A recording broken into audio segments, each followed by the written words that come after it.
Olá, tudo bem? Hoje nós vamos falar sobre a falsa sabedoria que a internet pode sim estar passando para as pessoas.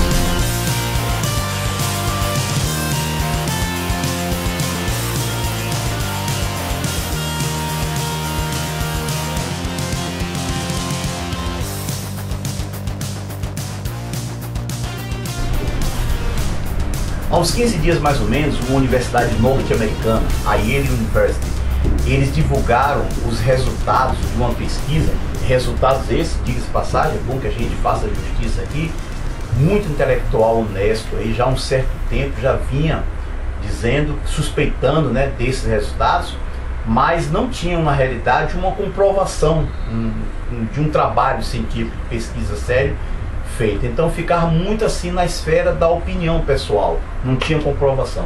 Com esse trabalho dessa universidade fica comprovado de que a internet, mais precisamente os sites de buscas, na realidade eles fazem as pessoas se sentirem mais cultas do que realmente elas são, né?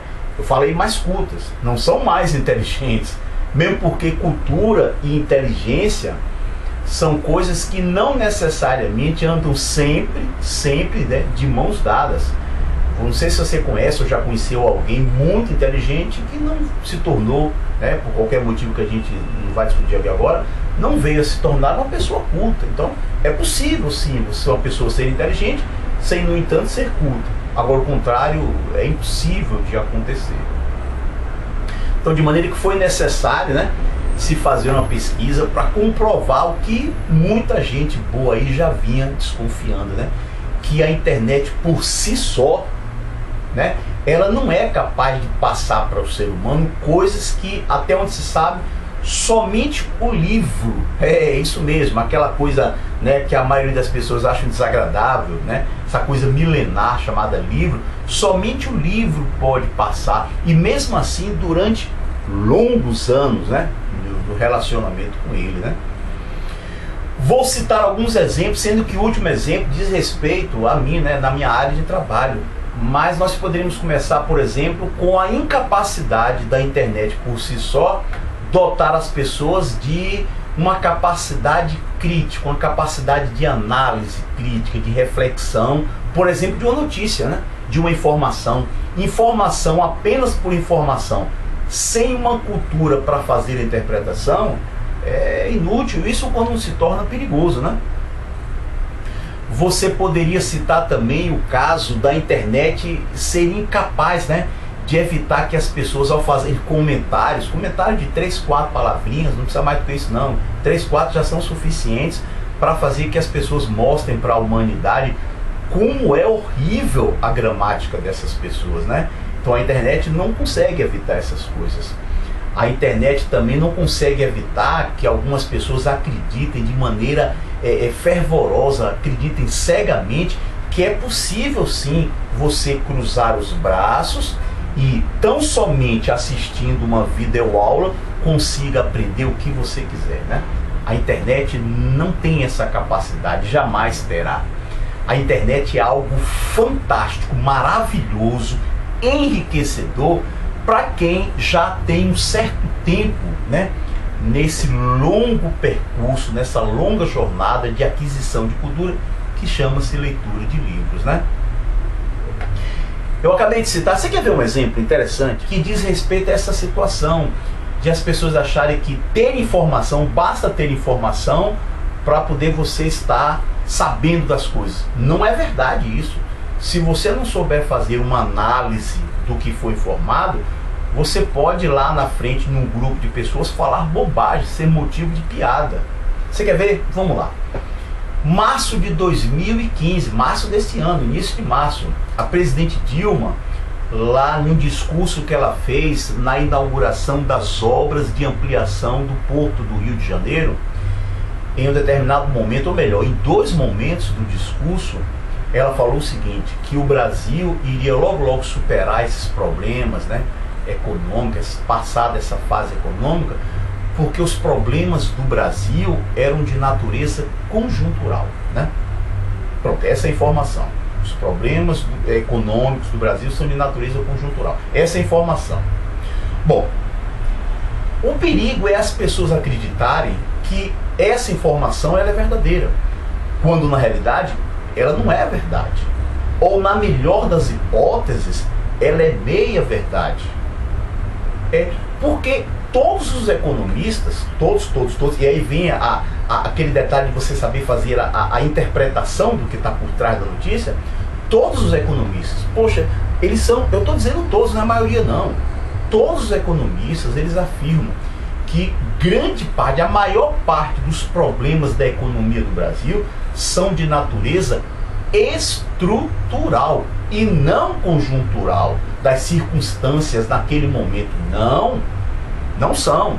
Então dizer que o Brasil irá superar logo logo a crise econômica porque os problemas do Brasil são de natureza conjuntural, poxa, isso não é totalmente verdade.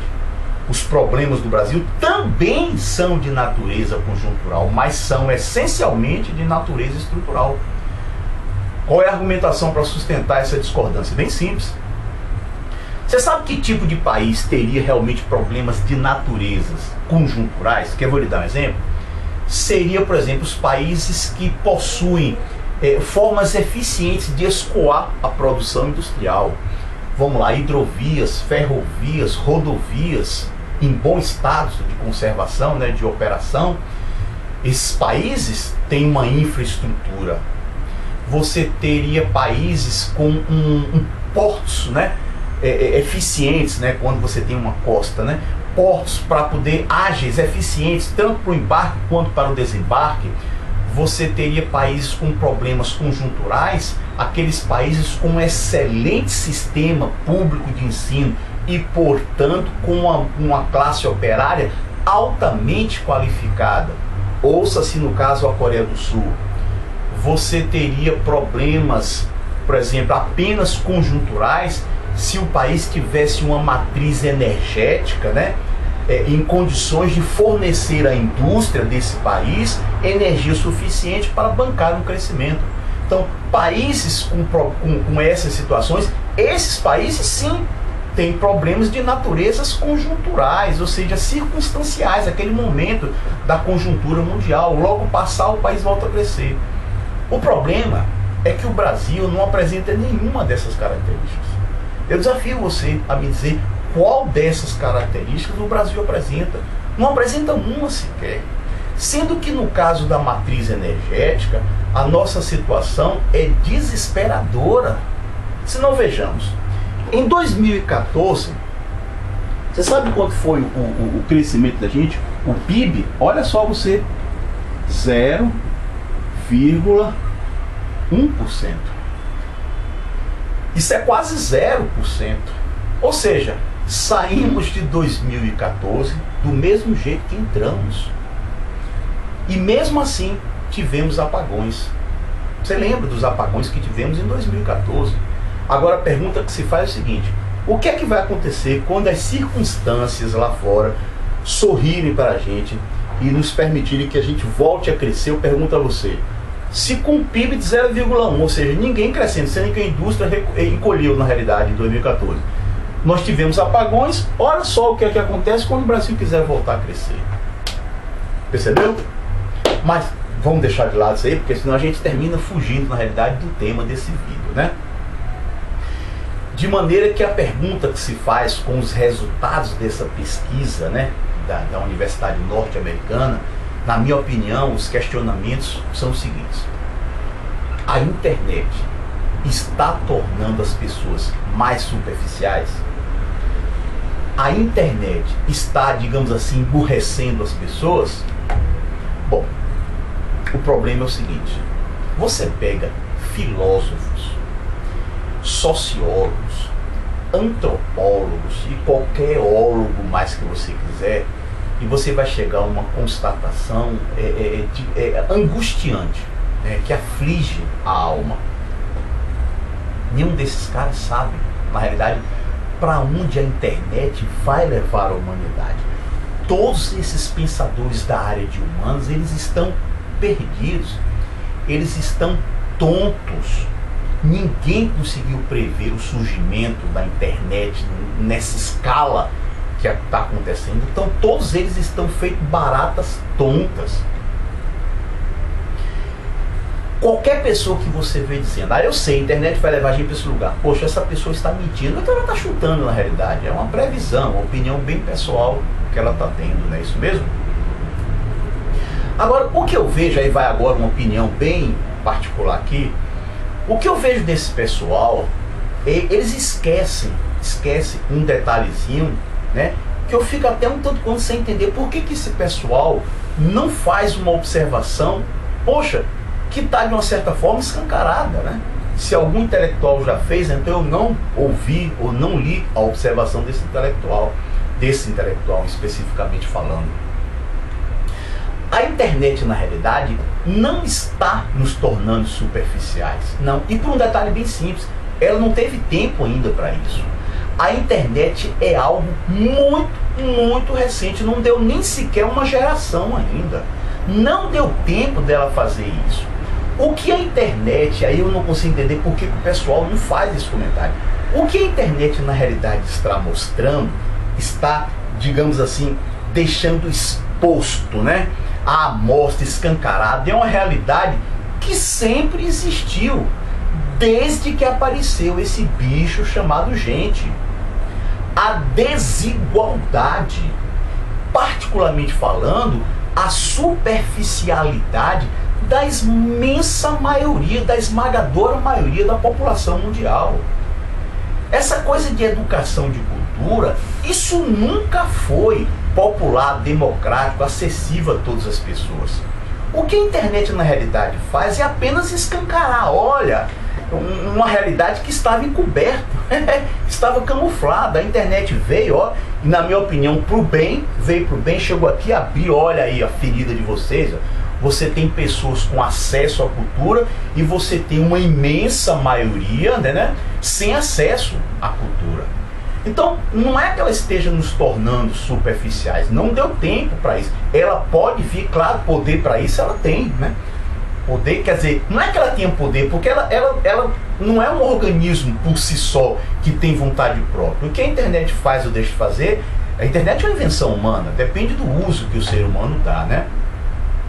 Mas se você vê algumas pessoas, alguns intelectuais, né, sei lá, um tanto quanto saudosistas aí, com saudades aí do passado, dizendo que antigamente as pessoas gostavam mais de estudar, antigamente as pessoas liam mais. A impressão que se tem é que, por exemplo, a população brasileira, na época do Brasil Império, você tinha quase toda a população brasileira, assim, altamente culta, leitores ávidos, né? Por exemplo, no século XX, vamos lá, você tinha a população pobre do Brasil que se deslocava das periferias para os locais de trabalho, e na volta, né, você via esse pessoal nos ônibus, nos trens, além do que? Machado de Assis, lendo Dostoiévski, lendo William Shakespeare. Não há nenhum dado estatístico que confirme isso, muito pelo contrário. Até o século XIX, a imensa maioria da população, até o século XIX, a imensa maioria da população mundial, mais de 80%, são as digamos assim, as estimativas que os pesquisadores fazem, mais de 80% da população mundial era analfabeta, até o século XIX. Ainda temos no mundo uma grande quantidade de pessoas analfabetas, mas isso começou a mudar a partir do século XX, quando a internet ainda não existia. Olha aí você. Na Europa, é um exemplo clássico disso, a Europa, você teve um processo de alfabetização, de transmissão da educação de qualidade para toda a população e consequente inevitável enriquecimento da população durante o século XX. A internet ainda não existia, a internet passou a existir no finalzinho do século XX. É isso mesmo? E isso mesmo assim, a popularização, o Google, o YouTube, isso começou agora no século XXI. Então, na realidade, o que a internet está mostrando, na realidade, é apenas uma situação que sempre existiu. de uma maneira até um tanto quanto paradoxal, eu acredito que a própria internet, que as pessoas acreditam que estejam, por exemplo, levando a humanidade a um surto de diarreia mental, vai ser a própria internet que vai fazer, né, com que um maior número de pessoas tenha acesso à educação, e uma educação consistente. Eu acredito sim, você já tem países no mundo todo, organismos não governamentais, utilizando a internet para espalhar, difundir a educação, coisa que nunca houve em nenhum momento da história da humanidade. Nunca houve em nenhum momento, em nenhum local, diga-se de passagem, a educação sendo colocada assim, abertamente, gratuitamente, como está hoje. Então não faz muito sentido, se você botar tico e teco para funcionar, não faz muito sentido você ver uma coisa como a internet. Claro que no bojo da internet vem muita porcaria, vem muita bobagem, mas também vem muita coisa boa, dentre elas uma coisa chamada educação. Hoje você tem cursos livres, gratuitos, do que você quiser na sua vida. Um curso de ensina você de culinária, de bordado, de crochê, de tapeçaria, a física quântica você tem na internet. Quando é que existiu isso? Então, eu não sou ingênuo, claro que eu não sou ingênuo de achar que no futuro 100% da humanidade será culta, letrada, sábia. Claro que não, pelo amor de Deus.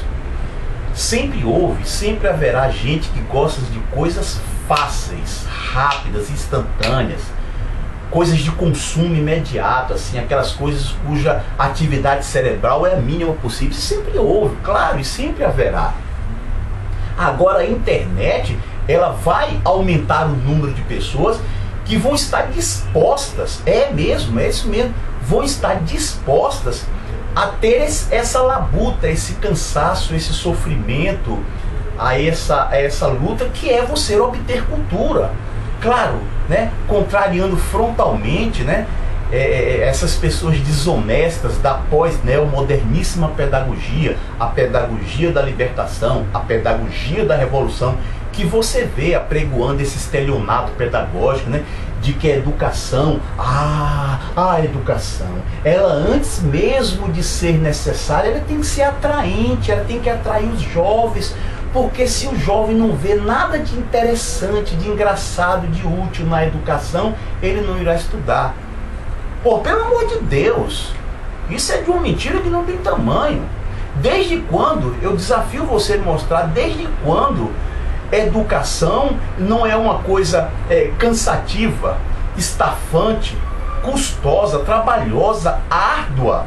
Em qualquer momento da história da humanidade, os gregos são um exemplo clássico disso, né? A ruptura do mito, do pensamento mítico. Isso, adquirir cultura, adquirir conhecimento, poxa, isso sempre foi algo árduo, trabalhoso, pesado, penoso, não é isso mesmo? Ninguém fica intelectual na rede bebendo água de coco, ao contrário do que um grupo de pedagogos fica espalhando por aí, que a educação, antes mesmo de ser necessária, ela tem que ser atraente, ela tem que ser uma coisa atrativa. Meu Deus, isso vai de encontro ao óbvio, à realidade. Não faz sentido. Então, de maneira que o que eu acredito é que a internet, sim, né, apesar desses resultados, contrariando tanto quanto os resultados dessa universidade, mas eu não sou totalmente pessimista, né? Apesar dessa pós-neomoderníssima pedagogia, né? A pedagogia da libertação, a pedagogia da revolução, como eles gostam de se intitularem, né? Mas aí o que a gente vai fazer para a gente encerrar? Eu gostaria de encerrar esse vídeo fazendo a sugestão de um outro vídeo para você. Esse aí, com certeza, apresentado por um cara que está muitíssimo mais além, né, do que eu, em termos de inteligência, de cultura, de capacidade, né? E ele fala justamente sobre a falta de coragem das pessoas, né, em estudar, em ler um texto difícil, em enfrentar uma coisa chamada cultura, né, aquisição de conhecimento, né? É um vídeo rápido, 8 minutos, mas assim, excepcional. Espero que esse vídeo mude a sua vida, né? Mude, eu espero sinceramente que faça você mudar de opinião. Você vai digitar lá no YouTube, né? Então vamos lá. Sobre ter culhões. Esses culhões no caso aí não é o que você está pensando não, tá bom? É uma questão de brio, de dignidade, de vergonha na cara, da pessoa ter coragem de estudar, né? Sobre ter culhões. Clóvis de Barros Filho, é um professor de filosofia da USP. Um cara genial, muito bom mesmo. E de uma certa forma, você assistindo esse vídeo, eu já de uma certa forma já preparo o terreno pro próximo vídeo da gente, né? Sobre a preguiça, né, das pessoas, né, em enfrentar a dificuldade de aquisição do conhecimento, tá bom? Então até esse vídeo.